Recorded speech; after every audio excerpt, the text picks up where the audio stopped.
Well, they're not just pretty pink ornaments, they have a real importance in the zoo.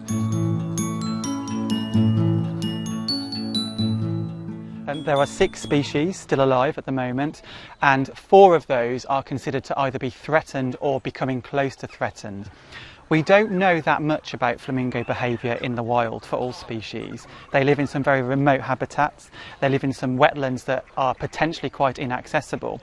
So by using the birds that we have at places like Slimbridge, that gives us a nice idea of what does a flamingo do with its life, and therefore we'll have a better idea when we do observe wild birds as to whether or not that is the right kind of behaviour that we're seeing. And does that behaviour link to breeding or feeding or raising your young, or all of the other types of behaviours that are really important to keep the birds alive?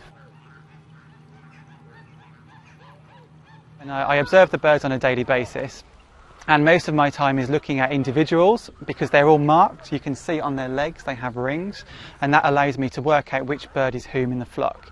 So by doing my observations over time, I can pick up a pattern of the relationships that occurs between the birds, and that tells me which individuals are really important to that social group.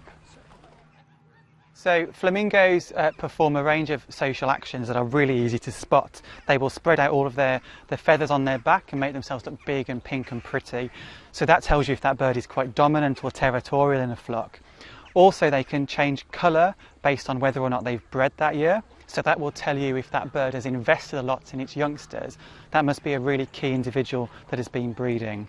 And they like to follow each other around in pairs. So if you see one bird constantly with another one, you could potentially suggest that those birds are really good friends and therefore they're spending most of their time together.